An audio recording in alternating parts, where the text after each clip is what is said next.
when people finally can settle into the unknown without a name, without a face, without a social security number, without a budget, without a profession, without kids, and just be aware of themselves, aware of nothing that has anything to do with the known physical material world, and they create from nothing, that's when something begins to appear. Because hello and welcome to the Pacific Channel. I'm your host, Steve Doherty. In this audio clip, a host named Kelly tells Dr. Joe that the first step to freedom is not being a victim of your circumstances or any external condition. And then she asks Dr. Joe to explain it better. Dr. Joe will start off by saying to imagine feeling so whole that you no longer want anything. This is the state of mind that his advanced meditators are getting to on a consistent basis. So I would like to discuss what the goal is here before you listen to Dr. Joe, what the solution is, and how do you do it. A lot of this is going to be repetition to what you probably already know, but again, perhaps something I say or something that Dr. Joe says will help to fill in your own gaps of information. So what is the goal here that we are talking about? The goal really is to be your true, authentic self. That's it. The goal is to be your true, loving, powerful self more of the time during your conscious, awakened state than where you probably are now. Why? Because since who you truly are is an unconditionally loving being, your vibration is naturally very high. When you vibrate that high, you don't worry about anything and you trust in the universe to have your back. When you are your authentic self, it allows you to live life from the quantum field. And when you create from that state of mind, you are more easily able to create the life you want in our three-dimensional world of matter. And when you can do that, you'll be happier, more aware of your experience, and able to attract much more of what you want in life. You will no longer be the victim of your circumstances, and life will be a lot easier and more enjoyable. So then, the next logical question is, how do we do that? As Dr. Joe says, you must be aware of your awareness. You must become conscious of your thoughts, feelings, and actions. You need to be able to stand outside of yourself and objectively see yourself and what is really going on. Why? Because when you become the observer of yourself, you see yourself from the fifth dimension and are able to more easily direct your life in this three-dimensional reality. Why is this more difficult than it sounds? Let's listen to this clip and let Dr. Joe explain all of this. I'm your host, Dr. Joe Dispenza. Let's begin. And when you think about, or when you talk about, living in the future and keeping your eye on the future and not, and turning within and not being, a victim or at the whim of your external circumstances, that's the goal, right? That's the first step to freedom. But then, as all the enlightened masters teach us that, awakening or enlightenment or bliss is in the present moment, eventually I would imagine, and you could explain this better, as we start to keep focusing on the vision of the future and feeling those feelings, eventually we do collapse both, and we're in that present, elevated, emotional, present conscious state at all times, and there's no future to go for. It's just now. Yeah, and imagine being so whole that you no longer want anything. We've measured this. Imagine feeling so connected to the emotions of your future. You've conditioned your brain and body into that state. If you feel like your future has already happened, you wouldn't be separate from it. In fact, you wouldn't even be looking for it. Why would you look for it if it felt like it already happened? That's when the magic happens. That's when you move closer and closer into the present moment. And if that singularity point, that source energy, the all in all, the universal mind, whatever you want to call it, pure love, as you move closer to it, then the process of creation, the process of healing, the process of doing, having a mystical moment would be an arousal also, but the arousal wouldn't be fear. The arousal wouldn't be pain. The arousal wouldn't be aggression or anger. The arousal is actually ecstasy, and we've actually caught this on so many brain scans that if you're in that state, why would you want to leave the moment? You just, and that's, you're moving closer to source. And when that happens, you experience oneness. And oneness is when your consciousness actually merges with the consciousness of the all in all. And that should be an arousal, and that should be an awakening. And the amount of energy that we capture in the brain when this occurs, the amount of information being exchanged between the brain and the heart is way, way, way outside of normal. So getting to the sweet spot of the generous present moment takes quite a bit of awareness and energy, because most people wake up in the morning and their brain is a record of the past. They start thinking of their problems. Those problems are associated with the people that they know, the things that they have to do, places they have to go at certain times. And if you believe that your thoughts have something to do with your destiny, and if you're waking up in the morning and you're recalling your past, then you're thinking in the past. Those are memories that are etched in the brain. Now, every one of those problems has an emotion associated with them. So the moment the person feels unhappy or feels desperate or feels fear, now their body's in the past, because thoughts are the vocabulary of the brain and feelings are the vocabulary of our bodies, and how we think and how we feel creates our state of being. So a thought and a feeling, an image and an emotion, a stimulus and response, and you're conditioning the body subconsciously to be in the past. And when we live by familiar emotions, the body's so objective that it's believing that it's living in that same past experience that created that problem. It doesn't know the difference.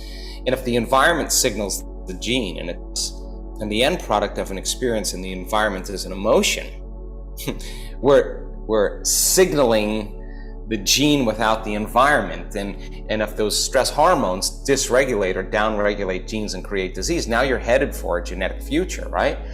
But then people get up after they get caught up in the way they feel and reaffirm their identity. Then they get up and do a series of routine automatic behaviors that they'd done the day before. And we could take their yesterday, 90% of their day looks a lot like their tomorrow, and they become habituated into a predictable future. And if the familiar past is the known and the predictable future is the known, and that person's lost their free will to a set of programs, but there's no unseen hand doing it to them, there's no room for not anything new to happen in their life. Then if the familiar past is the known, the predictable future is the known, there's only one place where the unknown exists, and that's the sweet spot of that generous present moment. And people do meditations, Kelly, and they say, oh, I can't meditate. You know, they go, oh, my mind's all over the place. Oh, I got to get up. I got to check my emails. I got things to do. I got a baby. I got kids. I got a job. And they buy into the thought that they can't meditate, or it's too hard, or something's wrong with them, or they need a brain scan, whatever. And really, that's just a thought that's causing them to stay in the known. On the other side of that thought is freedom. And when a person is saying, oh my God, it's 8 o'clock in the morning and I'm sitting meditating, this is normally when I get in traffic and I throw a tantrum.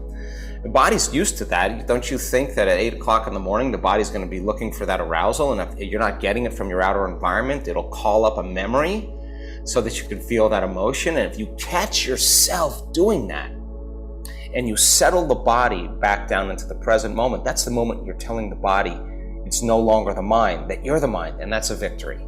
And there's a liberation of energy that happens where we're settling the body down from its animal nature. And then it says, I got to get up, I got to check my phone, I got to do this, I got to do that, I got to go there, I got to go there. And you catch yourself doing that, and you settle your body back into the present moment. Now you're executing a will that's greater than the program, and that's a victory as well. And it turns out, if you just give people enough time to sit with themselves, we've done this in 30-week-long retreats, a person has to disentangle from the hardwired thoughts, from the habituated actions and the emotional conditioning that keeps them in the past. And you gotta, if you can pay attention to those thoughts, if you can notice how you're feeling and acting, you're no longer unconscious. Now you're conscious and you're outside the program. And it's the act of doing this that causes us to disentangle, and it takes energy.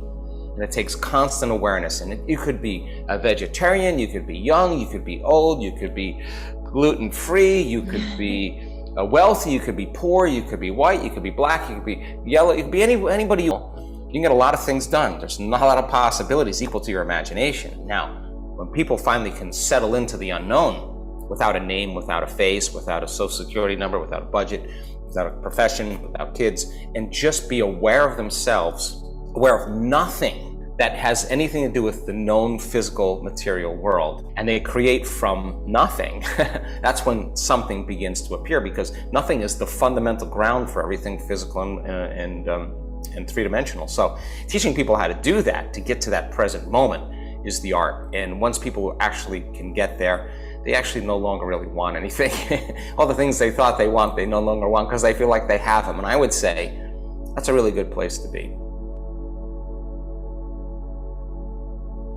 So, Dr. Joe used the example of driving to work at 8 a.m. every day, where when you drive, you are used to having to fight with others in traffic to get to your job.